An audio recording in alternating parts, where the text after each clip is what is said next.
Welcome, welcome. And we'll start, of course, with our bracha.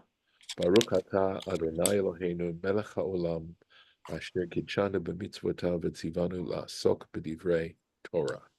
Amen. Thank you. And we are going to go into screen sharing. Amen. And we are in Parsha Shmini. That's, of course, right up here, Shmini. And Shmini means the eighth. And that's because when we started, we had left off last week in the Parsha about 7 days of preparation for the installation of Aaron and his sons into the priesthood. And what happened was, they had to do this for 7 days, and this is the eighth day. And on those 7 days, I realized as I was studying it that Moses acted as the high priest in those 7 days, but in this eighth day, now Aaron becomes the high priest. If you're not muted, could you check and make sure you're muted, please? So, okay.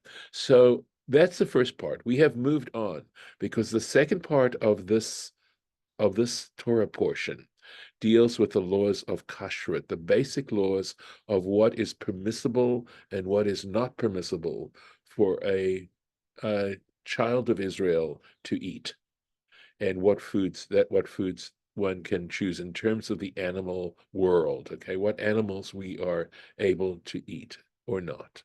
And we are in the middle of basically, we're talking about livestock of some kind here. And we're told there's a famous, of course, that many, many people know. We will see that one is not allowed to eat pig. That is one of the things. So, something that occurred to me, the question of why are these two parshiot, part of one parsha? And I think that from a literary standpoint now, it is saying that the decision on the part of a person to follow this mitzvah as to what foods are appropriate and what foods are not appropriate to be consumed, if we are saying that the model of the sanctuary is the model of the human being, just as certain foods were permitted on the altar and other foods were not permitted on the altar, likewise, there's certain and the altar, let me go one step further, and that the altar, it represents one's digestive system, where the food gets processed. Likewise, this food, our own personal altar, there's certain foods that are permissible and other foods that are not permissible. And so that putting this all together, means that keeping kosher is tantamount to the installation of Aaron and his sons into the priesthood, the whole process of being able to draw close to God in this particular way. So that would be a reason for these two parshiot, or these two ideas, these two apparently disparate commandments or themes to be in the same parsha. So here we go. We are going to see, just if I'm going to go back a little bit because we're catching this right in the middle. Okay. So he says, right, kol mafreset parsa, anything with a split hoof, any animal with a split hoof of a behema, right? V'shosat shesa. And again, that means also essentially has split hoofs, right? Ma'alat gera, who chews the cud, babhema, in cattle, amongst cattle, ota tochelu, that you may eat. Now, goes on to say, ach et zeh, but this lo tochelu, you shall not eat, to make it clear that by split hoof and chew the cud, the and is the logical and, meaning both statements have to be true.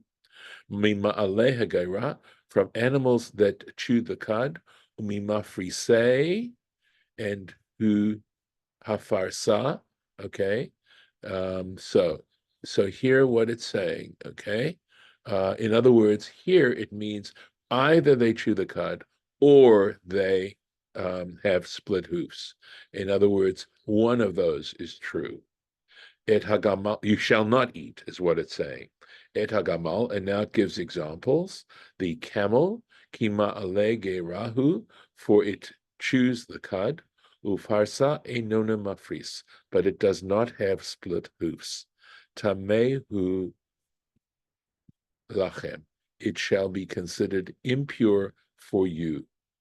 So, in other words, there is this again linking the sanctuary, what goes on in the sanctuary, as far as its purpose in bringing the divine into the world, right? Having that ability to bring the divine level of existence into this world. And tameh means something we have to stay away from. And so this, it shall be impure to you. Just like the issues of purity and impurity are hugely important when it comes to the temple. Going on, the Et Hashafan and the Hyrax is how they're translating this. It is difficult, you have to understand, that when they talk about names of animals, specific names of the animals in the Bible, translations, one has to depend on outside sources such as the Talmud, etc., to be able to actually define the animal. So apparently, according to some say it's, I think, the daemon or something like that, but the rock badger, kima alege rahu, because it chews the cud, ufarsa lo yafris, but it again does not have split hoofs. Let me finish this because this is problematic. Tamehu lachem ve'et ha'arnevet. This is like the hare, the rabbit. Ki ma'alat gerahi, because it chews the cud. Ufarsa lohi frisa, but it doesn't have a split hoof. Tume'ahi lachem, you shall consider it impure. It shall be impure to you.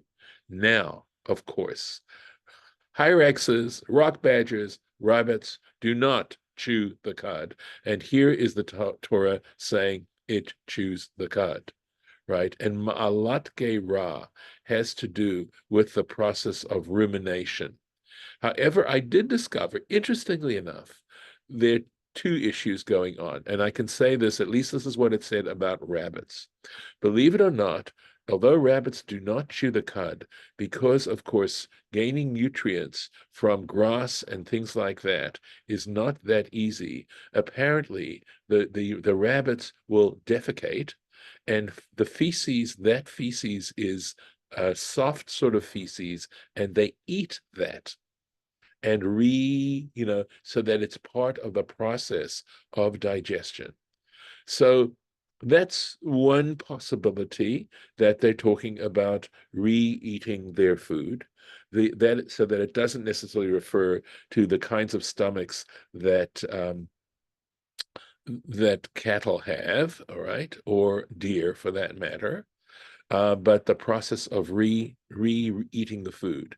With regards to rock badgers, etc., my understanding is they do a lot of chewing, as rabbits do. There's this in their mouths when they eat the food, they do chew a lot. And that, of course, is part of what happens when the animal chews the cud, that genuinely chews the cud, is that it goes into one stomach first, and then it gets taken back into the mouth where it is chewed, rechewed, and then sent to the other. I think there are actually 4 stomachs, correct me if I'm wrong, which are involved in that process. So possibly because of that act of chewing, etc., that possibly that is what is understood here. But with the rabbits, at least I can understand clearer the idea of re-eating the food. And with regards to the shafan, maybe they're also referring to another animal that has that practice.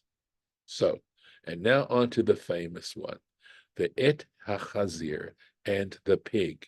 Ki mafris parsahu, because it does have split hoofs. The shosa shesa parsa, in fact, they are totally split, properly split. Vahu, but the animal itself, Geira lo yigar, it does not chew the cud, tamehu lachem, it shall be considered impure. Now, why? I mean, we see that there are other animals that are just as impure as the pig, but why is the pig singled out on some levels on the popular, sort of in the popular imagination? Let's call it that. And the reason is because you don't, the the symbolic reference of the pig is that the pig shows split hoofs, but internally doesn't chew the cud. So that in some ways a pig is representative of a hypocrite, that is, who is outwardly pious, but inwardly isn't. It's just the reverse. And that is possibly a reason as to why the pig is singled out the way it is. If there are any comments, please feel free, of course, to comment. So going on. Yeah, I have a comment, but I Sure. tried to raise my hand and I couldn't get I'm it to sorry. work. That's okay. Um, it's just that I think I heard this, but it made sense to me that another thing about the pig is that it was very popular for other people to Yes. eat pig, Uh-huh. and to be a big part of people's diet, more so than, and possibly their celebratory diets, but more so than rabbits, and that it was very unusual not to eat pig. Yeah. Quite That was, more of a separating right. element of Jews Interesting. and Gentiles. Okay, I'd never heard that, so thank you. I appreciate that. I'm trying to sort of uh, process it another way, and that is, I think we've probably talked about this in previous sessions. The whole idea of keeping kosher, uh, because of course, it is not something that is necessarily maintained by liberal Jews. And the whole notion in this case of even if it is simply an arbitrary commandment on the part of Hashem, right? That there are commandments which are, as we know, are called chukim, right? Which are simply arbitrary commandments, and where the whole notion of allowing ourselves to be governed, to accept the notion of mitzvot, so that the idea of a mitzvah is far more significant than simply a good deed, as important as good deeds are.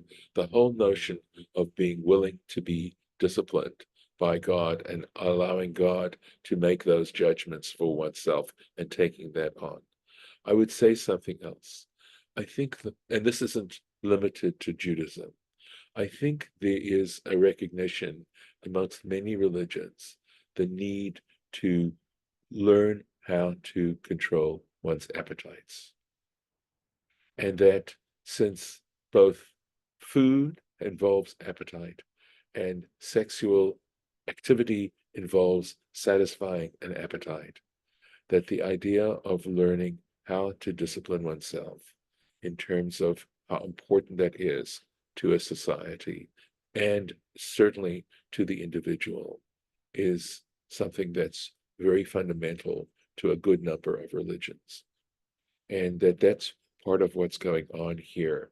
The ability for us not to be controlled by our appetites, that this is a different kind of coming out of Egypt, because it's so easy for one's appetites to become something that one is addicted to, and to try and free people from addictions. Of course, there's a lot more to it than what I'm touching right now, but basically the principles are out there and it's not just arbitrary.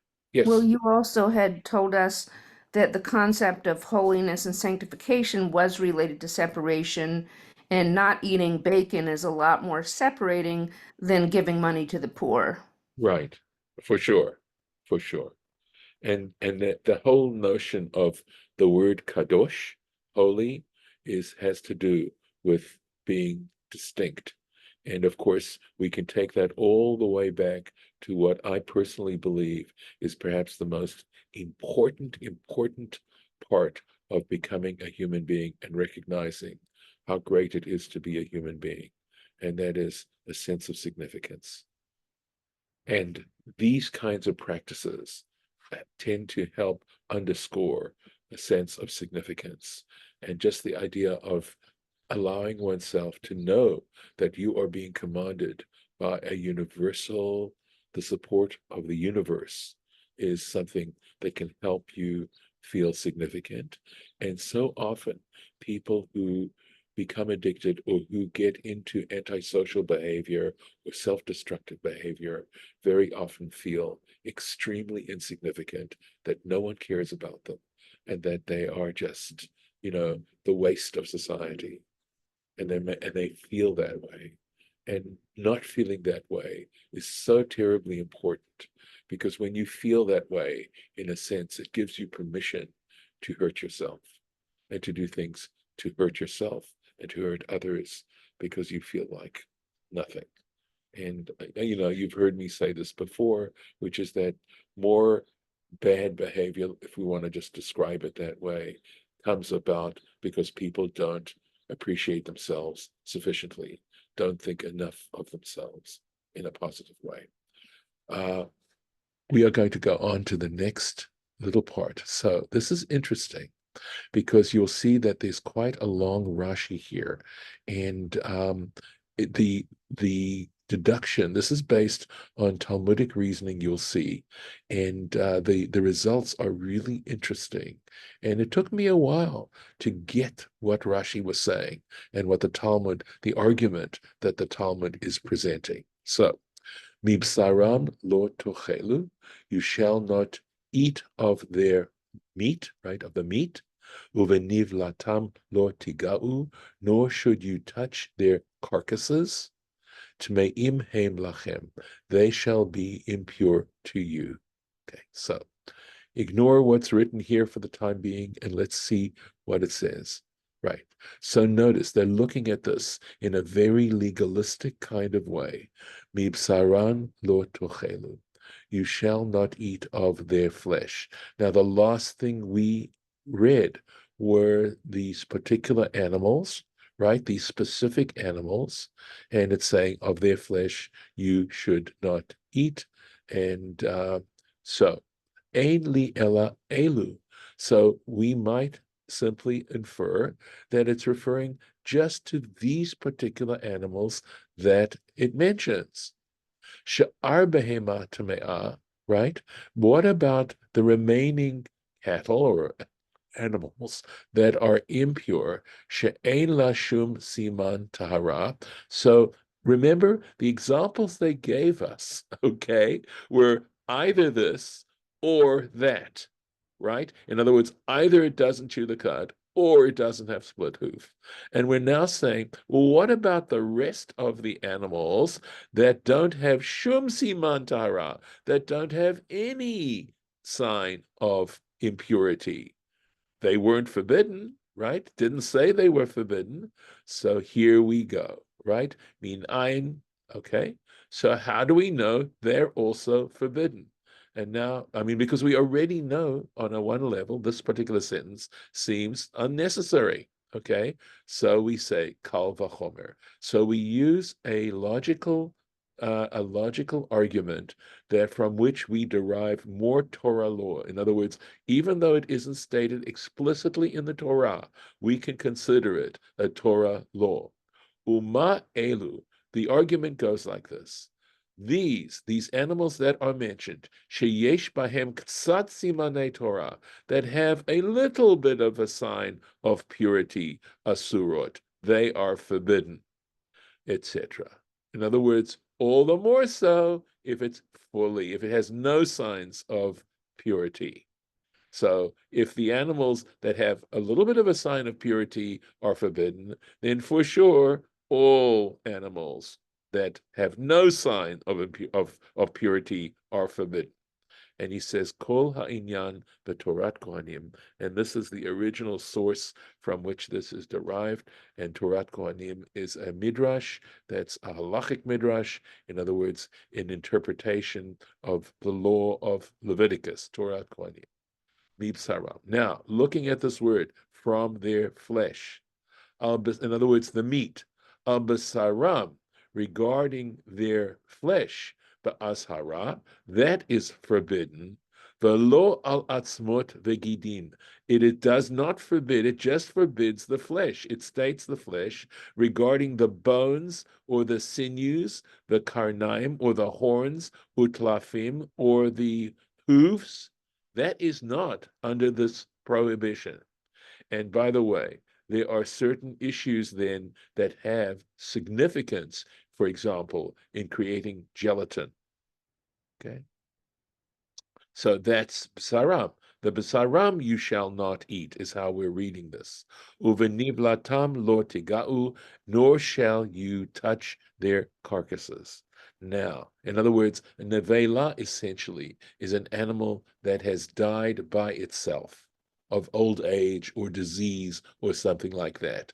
A trefa is an animal that is literally, it means torn, and it means an animal that's been killed by another animal.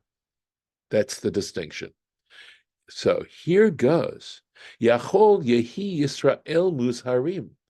We could infer from this, right? It's possible to infer that every Jew is warned al maga nevela, that about touching the nevela, that this applies to all Jews, and certainly, just looking at the sentence, it certainly seems to suggest that. Talmud Lomar, okay, and for this reason, Scripture teaches elsewhere, ahead in Leviticus 21, Emor El HaKohanim. And this Emor El HaKohanim from Parshat, it's called Emor, is the Parsha that tells Kohanim that essentially they are not allowed to defile themselves by means of a corpse, a human body, that they are forbidden to go in and touch a human body and be in the presence of a human body. In fact, we read some of the laws regarding this last Shabbat. Okay, not from Vayikra, but from Numbers. But regardless, it is to the Kohanim that are forbidden to, for example, go into a cemetery, etc., except for certain specific relatives, for a mother, a father, a spouse, a wife, a daughter, or a son. They can mourn for them. Okay, so now listen to the argument. Kohanim muzharim. So regarding coming into contact with a human corpse, Kohanim, priests, are forbidden. The Ein Yisrael muzarim, but a regular Israelite is not forbidden to come in contact with a corpse. Kal vachomer. Again, we can apply what is called a kal vachomer. In logic, it's called an a fortiori argument. Here we go. Me'ata, right, from this. Uma tumat. If in the case of the impurity of a corpse, chamura, which is far more serious than the tuma of the impurity of a nevela, of an animal body, nevela, if regarding the impurity of a corpse, lo he's here ba ela kohanim, only priests are forbidden to this kind of impurity. Tumat nevela kala, well, when it comes to nevela, which is far less stringent than the impurity that is contacted through a corpse, lo kol shekain. Wouldn't you say, how much the more so? In other words, right, that if an Israelite is not forbidden to touch a corpse, and only a Kohen is forbidden, then for sure, when it comes to Nevela, Kohanim may not be allowed to touch a Nevela, but certainly if Israelites are allowed to touch a corpse, come in contact with a corpse, they certainly should be able to come in contact with a Nevela. And in fact, that is how we understand this particular law. But it leaves a burning question. Uma Talmud Loma Lo Tig'u. So why does the Torah here say you shall not touch it? And the answer is Barego. That is, on a holiday, on a pilgrim festival, that is when you are not supposed to touch it. Part of the reason is that you may be going up to Jerusalem and offering up and involved in eating offerings. But regardless, that's where this law applies. It's limited to a one of the pilgrim festivals. And this is from Rosh Hashanah Yud Zayin, and I'm going to just finish this off. V'zeh she'amru, and this is in fact suggested, if not stated explicitly, chayav, oh, this is not in the Torah, right? This is in rabbinic writings, probably in the Talmud. Adam barekel. It is incumbent on a person to purify themselves at a pilgrimage festival. And that's where we will leave it for today. Any comments? Yes. Yeah. Regarding the not eating of gelatin made from pig's hooves, Yes. is because I mean, uh, and can you, I mean, so it's hard to formulate the question because it's going in two ways. One Okay. is like, can you use pig skin and pig this and pig that? And if not, why not the pig hooves? But Right. the other thing is, does it have to do with just eating it? And is it because it wasn't killed properly, so the whole thing becomes not kosher for digestion? Or is it a fence, Yes, because it's exactly. a pig?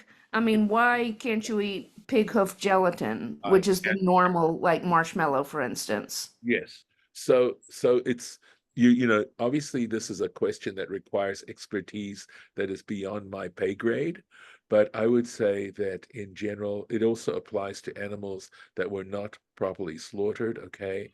In which case I would have to say that it's possible that it is rabbinic. It is what you said to when you said a fence around the Torah, that while it is not forbidden by the Torah explicitly, it is considered the fact that we don't eat these things is considered a way to prevent us from winding up violating the Torah prohibition, right?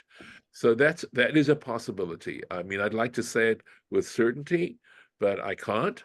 But it sounds very much like it. Having said that, there is actually a halachic dispute as to whether or not gelatin made from animals that are not kosher slaughtered, perhaps beyond that, okay, but certainly who are not that are not kosher slaughtered is permissible. And that is for another reason. So we have this reason that we just got, but there's another reason for not applying the siag, the fence argument, which is that in processing these hoofs and in processing these parts, the bones possibly too, is that it basically you break down the what these are. You're not eating a hoof. You're eating something that's processed out and it involves possibly, I don't know the exact process itself in extracting gelatin from it, but the question then becomes, is it even considered a food? Right? By the time it's gone through these chemical processes, do you really consider it a food anymore? And the laws of kashrut apply to food. And of course, whether bones or hoofs are considered food, well, the marrow can be very tasty. And I believe there's something called pacha, which is made out of calves' hoofs, all right? And that is a food. But at any rate, there is this particular dispute as to whether gelatin from these animals is permissible. So So possibly it may be possible for me to eat regular marshmallows as opposed to kosher or vegan marshmallows, it's possible. textured marshmallows. It's possible. I I would want to do more research before I dove into that, right? So yeah. I You're love just going to have chocolate to ask God one of these years, Well, It's like, or a rabbi who's knowledgeable. Alex, you have a question. Yeah, I'm always the history buff. Uh, so, if barbarians from the north bring their pigs to the river valleys, and we know how pigs act. They tear everything up while they're at it. I mean, they're just not allowed down there. They must have been hated. I mean, even Arabs don't eat pigs generally. So, uh, That's the simplest thing about how bad pigs are. And man, they are dirty. They lay around in mud. But I imagine if you had your grains in your river valleys and the barbarians brought these things down, it was bad. Yes. Well, it's a sideline. I think that you know, in Muslim law, one is not permitted, a Muslim is not allowed to eat pig. Whether, okay, are do the laws, we're going to get into laws of what fish are permissible and what fish are prohibited. I don't believe that necessarily applies in Islam. I don't know for absolute certain, but you know, I haven't ever I heard. think they eat shellfish. Yeah, I think they do. I think they do. Yeah. Anyway, all right. So I'm going to stop the recording and thank you all for participating.